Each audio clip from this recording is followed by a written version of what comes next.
পশ্চিমবঙ্গের প্রায় সমস্ত স্কুলের টেস্ট এক্সাম শেষ হয়ে গিয়েছে, মাধ্যমিক এবং উচ্চ মাধ্যমিকের। এখন অনেক স্কুলে কিন্তু টেস্টের রেজাল্টও প্রকাশিত হয়ে গিয়েছে, আবার কারো রেজাল্ট সামনে প্রকাশিত হবে, কারো রেজাল্ট ভালো হবে, কারো রেজাল্ট খারাপ হবে। কিন্তু এই টেস্টের রেজাল্টকে ভুলে তোমাদেরকে প্রস্তুতি নিতে হবে মাধ্যমিকের মহারণের জন্য। আর এই মাধ্যমিকের প্রস্তুতির জন্য তোমার প্রয়োজন বেশ কিছু স্ট্র্যাটেজি।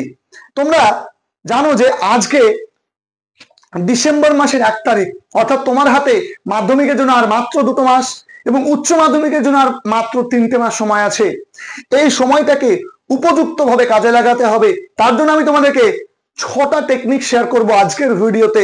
আর এই 6টা টেকনিক তোমার মাধ্যমিক পরীক্ষার প্রস্তুতিকে তুঙ্গে নিয়ে যাবে, সঙ্গে তোমার মাধ্যমিক পরীক্ষার ফলাফল ভালো করতে হেল্প করবে। এই আমি যে টেকনিকগুলো তোমাদের সঙ্গে আজকে শেয়ার করব, এগুলো যদি তোমরা আগামী 3 সপ্তাহ ধরে অর্থাৎ 21 ডেজের চ্যালেঞ্জ নিয়ে করতে পারো, আমি তোমাদেরকে নিশ্চয়তা দিতে পারি, আমি তোমাকে গ্যারান্টি দিয়ে বলতে পারি, তোমাদের মাধ্যমিকের এবং উচ্চ মাধ্যমিকে যারা পড়ছো তাদের রেজাল্ট ভালো হতে বাধ্য।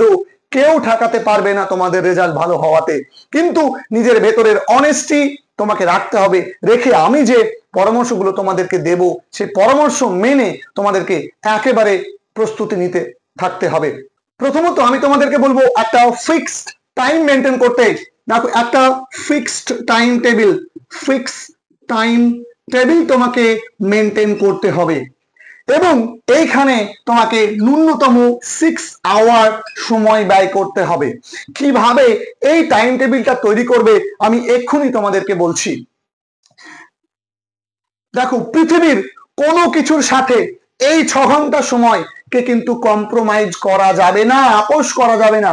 তুমি যে টাইমটা তুমি বানাবে ওই টাইমটা তুমি একেবারে অক্ষরে অক্ষরে মেনে চলবে, তবেই কিন্তু তোমার রেজাল্ট ভালো হবে। এরপরে পয়েন্ট নাম্বার 2 বা টেকনিক নাম্বার 2, ফেইমান মেথড তোমাকে মেনটেন করতে হবে। ফেইমান মেথড, আর প্রশ্ন হচ্ছে ফেইমান মেথডটা কি?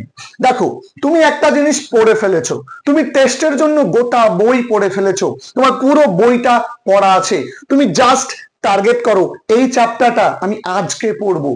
পড়ার পরে তুমি নিজে আয়নার সামনে দাঁড়াও, আয়নার সামনে দাঁড়িয়ে তুমি ওই জিনিসগুলোকে নিজে নিজে বলো।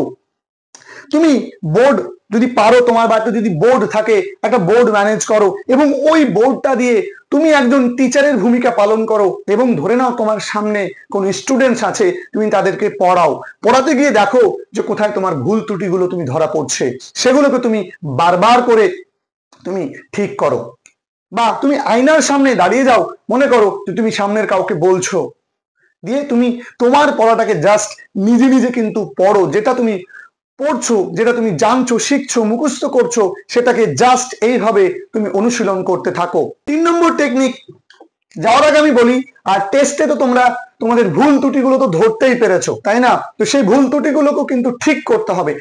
সেই ভুল ত্রুটিগুলোকে ঠিক করবে এই ফেইমান মেথড অ্যাপ্লাই করার সাথে সাথে তুমি সেই ভুল ত্রুটিগুলোকেও ঠিক করে ফেলতে পারবে। নাম্বার 3,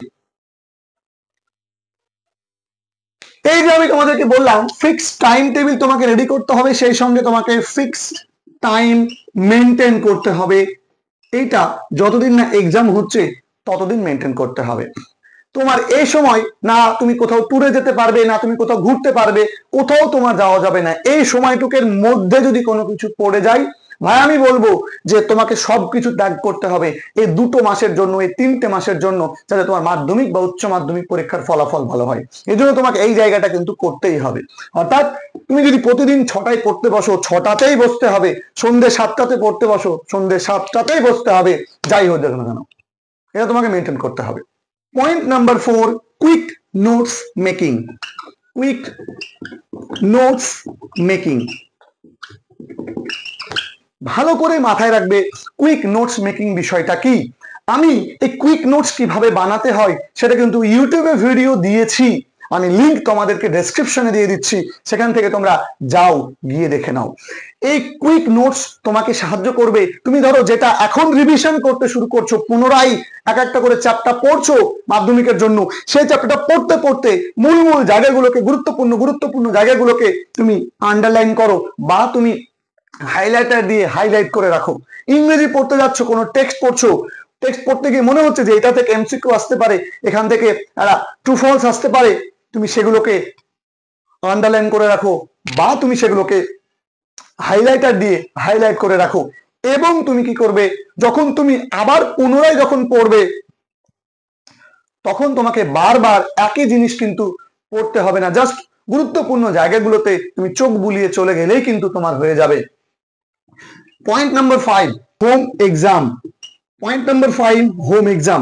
তোমাদেরকে আমি প্রত্যেকের কাছে অনুরোধ করব, তোমার টিউশন স্যার এক্সাম নিচ্ছে কিনা বা কোথাও তোমার এক্সাম নিচ্ছে কিনা, সেটার থেকে বড় বিষয় হচ্ছে তোমাকে বাড়িতে হোম এক্সাম দিতে হবে, বা তোমাকে বিভিন্ন জায়গাতে তুমি যদি পাও, সুযোগ পাও, তোমাকে সেই জায়গার মক টেস্ট কিন্তু দিতে হবে।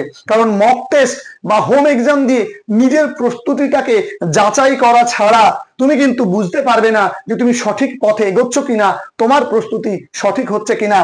এই হোম এক্সামটা তুমি দেবে, তুমি প্রশ্নকর্তা, তুমি প্রশ্ন করবে কিভাবে, কোন একটা টেস্ট পেপারকে তুমি বেছে নেবে, কোন টেস্ট পেপারটা ভালো, WBH এ নেব, WBT এ নেব, রায়মার্টিনের নেব না WBH এ নেব, কোনটা নেব? চিন্তার কোনো কারণ নেই, আমরা দ্রুত তোমাদের জন্য বেস্ট টেস্ট পেপার বুকটাকে তোমাদেরকে আমরা সাজেস্ট করে দেব, যে টেস্ট পেপার থেকে সবচেয়ে বেশি কমন বিগত বছরগুলো এসেছে, সেই টেস্ট পেপারটা আমি তোমাদেরকে আগামী ভিডিওতে জানিয়ে দেব। তো ওই টেস্ট পেপার তুমি দেখে নেবে, টেস্ট পেপার নিয়ে তুমি একটা হোম এক্সাম দাও বাড়িতে বসে, এবং সেই উত্তরটা তুমি তোমার রেফারেন্স বুক, তোমার টেক্সট বুক দেখে দেখে তুমি সেই উত্তরগুলোকে মেলাও, মিলিয়ে তুমি দেখো তুমি কত পাচ্ছ, এবং যে ভুল ত্রুটিগুলো হচ্ছে সঙ্গে সঙ্গে সেগুলোকে রেডি করে নাও, সে প্রশ্নগুলোকে। এবং সব তো তুমি টেস্ট পেপারে মক টেস্ট দিতে পারবে না, টেস্ট পেপারকে কিভাবে সলভ করবে, কতটুকু টেস্ট পেপার কিভাবে পড়বে, সেটাও আমি নিয়ে তোমাদেরকে ওই টেস্ট পেপারের ভিডিওতে আমি বলবো। তাহলে এই হোম এক্সাম তোমাকে দিতে হবে, হোম এক্সাম দাও, মক টেস্ট এক্সাম দাও, যেখানে পারছো যেভাবে পারছো মক টেস্ট দাও, তোমার প্রস্তুতিটা তুমি যাচাই করো, তুমি তোমার খাতাটা দেখো কোথায় ভুল হলো, তোমার মূল্যায়নটা তোমাকে কিভাবে আরেকবার ডেভেলপ করবে, সেই তোমার খাতার মূল্যায়ন দেখে তুমি নিজেকে জাজ করো। পয়েন্ট নাম্বার 6 এবং আমাদের লাস্ট পয়েন্ট যেটা, সেটা হচ্ছে প্রিভিয়াস ইয়ার কোশ্চেন তোমাকে সলভ করতে হবে। 2017 থেকে 2024 সাল পর্যন্ত যতগুলো এক্সাম হয়েছে, প্রত্যেকটা এক্সামের প্রশ্ন তোমরা নিজের সামনে রাখো। মাদ্রাসা বোর্ড মাদ্রাসা বোর্ডের রাখো, স্কুল বোর্ড স্কুল বোর্ডের রাখো, স্কুল বোর্ড মাদ্রাসা বোর্ডেরও রাখো, মাদ্রাসা বোর্ড স্কুল বোর্ডেরও রাখো, আর উচ্চ মাধ্যমিক তোমাদের উচ্চ মাধ্যমিকের প্রশ্নগুলো রাখো। রেখে তুমি যে প্রিপারেশনটা নিলে, সে প্রিপারেশন অনুযায়ী তুমি দেখো যে প্রিভিয়াস ইয়ার গুলো তুমি কত ভালো পারছো, এবং যদি দেখো প্রিভিয়াস ইয়ারে কি ধরনের প্রশ্ন এসেছে, কোন চ্যাপ্টার থেকে কি ধরনের প্রশ্ন আসছে, এগুলো তুমি একটা আইডিয়া করতে পারবে। এখান থেকে তোমার কনফিডেন্ট লেভেল গ্রো হবে, এবং তুমি পরিচিত এবং গুরুত্বপূর্ণ প্রশ্নের গুলো সঙ্গে তুমি কিন্তু ভালোভাবে অবগত হয়ে যাবে যে এই প্রশ্নগুলো তোমার পরীক্ষার জন্য গুরুত্বপূর্ণ। তো এই যে 6টা আমি ফর্মুলা বললাম, যে 6টা টেকনিক্স তোমাদের সঙ্গে আলোচনা করলাম, এই 6টা টেকনিক্স তুমি যদি অ্যাপ্লাই করো, তুমি অবশ্যই পরীক্ষায় রেজাল্ট ভালো করবে। তো চলো আমরা দেখে নিই একটা ফিক্স টাইম টেবিল আমরা কিভাবে বানাতে পারি, কোন টাইম টেবিলটা তোমার জন্য ভালো হবে, 6 ইয়ার্স ফান্ডাটা কি সেটা আমরা জেনে নিই। Best study routine, best study routine বা বেস্ট টাইম টেবিল ফর মাধ্যমিক প্রিপারেশন বা বোর্ড এক্সামের যে ফাইনাল পরীক্ষা, তার জন্য বেস্ট স্টাডি রুটিন কোনটা হবে, তোমার টিউশনের সময় কখন হবে, তুমি কখন রিভিশন করবে, কখন তুমি সেলফ স্টাডি করবে, এটা কিন্তু খুব গুরুত্বপূর্ণ। আমি বলবো প্রথমত, আমরা প্রত্যেকে জানি যে ভোর রাত্রে পড়লে আমাদের কিন্তু সেই পড়াটা মনে থাকে, কারণ ওই সময়তে আমাদের মাইন্ড 100% অ্যাক্টিভ থাকে, তাই তোমাকে অবশ্যই ওই টাইমটা চুজ করতে হবে। তাই আমি বলবো সকাল 4টে থেকে তুমি পড়া শুরু করবে, 4টে বাজতে 15 মিনিট আগে তুমি অ্যালার্ম সেট করে দাও। অ্যালার্মে ঘুম ভাঙে না, অ্যালার্ম দিলেও তুমি উঠতে পারো না, কিন্তু তোমাকে উঠতে হবে, মনের মধ্যে সেট আপ করে নাও আমাকে উঠতেই হবে। 3:45 অ্যালার্ম দাও, 10 বার অ্যালার্ম দাও, দেখবে তুমি অবশ্যই উঠতে পারবে। 4টে থেকে 6টা পর্যন্ত, সকাল 6টা পর্যন্ত কোনো কিছুর সঙ্গে কম্প্রোমাইজ না করে তুমি তোমার স্টাডিটা চালিয়ে যাও। একটু টিউশন দিতে লেট হোক, কিন্তু সেলফ স্টাডি কিন্তু তোমাকে করতে হবে। এই জায়গাটা সেলফ স্টাডির জন্য আমি তোমাদেরকে বলবো যে এই 2 ঘন্টা সেলফ স্টাডি তোমাকে করতেই হবে। এবং এই সময় তোমরা চেষ্টা করবে তোমাদের যে কঠিন সাবজেক্ট, যারা যেটা কঠিন মনে হয়, ফিজিক্যাল সায়েন্স, ম্যাথমেটিক্স বা নিউমেরিক্যাল টাইপের যে ধরনের প্রবলেম গুলো আছে সেগুলো করতে পারো। ইংরেজি রাইটিং এই সময় তুমি প্র্যাকটিস করতে পারো, লিখতে পারো। যার কাছে যেটা কঠিন মনে হয় ভাই, তারা সেটা করো এই 2 ঘন্টা সময়ের জন্য। এবং বলবো প্রতি 1 ঘন্টা সময়ের মধ্যে 5 মিনিটের একটা ব্রেক তুমি নাও, যাতে তোমার মাইন্ডটা এক জায়গাতে না সন্নিবিষ্ট হয়ে যায়, যাতে তুমি ওই মাইন্ডটাকে 5 মিনিটের একটা বিরতি দিতে পারো। আচ্ছা, 2 নম্বর টাইম তুমি যেটাকে রেডি করবে সেটা হচ্ছে সকাল 11:30 থেকে একটা টাইম রেডি করবে। আমি জানি না তোমাদের কার কখন টিউশনের টাইম আছে, যার যেমন টিউশনের টাইম আছে তুমি সেটাকে একটু মিনিমাইজ করবে। যদি কারো 10টায় টিউশন থাকে, যদি তোমরা আগে 2 ঘন্টা সময় ফাঁকা পাও, দেখো 6টা অবধি পড়েছো, সকালে কারো টিউশন নেই, একেবারে সকালে কারো টিউশন নেই, তাহলে তুমি কি করবে? 6টা পর্যন্ত পড়লে, 2 ঘন্টা অন্য কিছু করো, ভিডিও দেখো, যা ইচ্ছে করো। তারপরে তুমি তাহলে টিউশন যেহেতু নাই, তুমি 8টা থেকে 10টা পর্যন্ত পড়ে নাও। 10টা পর্যন্ত তোমার টিউশন আছে, 10টা থেকে তুমি টিউশনে চলে গেলে। বুঝলে ব্যাপারটা? এরকম করে তোমাকে কিন্তু একটা টাইম রেডি করতে হবে। আমি জাস্ট একটা টাইম তোমাদেরকে সাজেস্ট করছি, যে সকালে সাধারণত টিউশন গুলো থাকে, তাহলে তুমি 11:30 থেকে তুমি 1:30টা পর্যন্ত 2 ঘন্টা সময় তুমি এইখানেও তুমি সেলফ স্টাডির জন্য ব্যয় করো। বুঝলে? সেলফ স্টাডির জন্য ব্যয় করছো। এখানে তুমি তোমার খুশি মতো তুমি সাবজেক্ট পড়ো, রেডি করো। এবার এই যে 1:30 থেকে তুমি হলে, তাই না, 1:30 পর্যন্ত পড়লে, এবার এই 1:30 থেকে 2:30 অব্দি আমি বলবো যে তোমরা একটা ন্যাপ নাও। একটা ন্যাপ মানে 1 ঘন্টার একটা তুমি একটু ঘুমিয়ে নাও, এতে তোমার মাইন্ড ফ্রেশ হবে। তারপরে তুমি ঘুম থেকে উঠে 3টে থেকে তুমি 5টা পর্যন্ত টিউশন হবে, তাই না? এই সময়টা তোমার টিউশনের জন্য চলে গেল বিকেলে। যদি কারো বিকেলে টিউশন না থাকে, যার যেটা খেলতে পছন্দ খেলো, একটু ঘুরে বেড়াও, কোনো সমস্যা নেই, কারণ এই জায়গাগুলো কাজে লাগাতে হবে। আর এখন তো একটু কম, তোমরা বুঝতে পারছো যে তোমাদের কাছে স্টাডিটা কতটা ভ্যালুয়েবল, তাই তোমরা একটু খেলাটাকে কমিয়ে দিতে পারো। যদি বিকেলে কারো টিউশন না থাকে, তুমি ওই জায়গাটাতে কোনো একটা টেস্ট পেপার সলভ করো, বা বাড়িতে বসে ওই টাইমটাকে হোম এক্সামের জন্য সেট করো। যেদিন যেদিন তোমার টিউশন থাকবে না, যে তোমার হাতে টানা 3 ঘন্টা এক্সাম দেওয়ার মতো সময় আছে, সেই দিন তুমি এক্সামের জন্য টাইম সেট করো, যে আজকে তো আমার বিকেলে টিউশন পড়া নেই, আমার হয়ে গেছে পড়া টিউশন সকালে।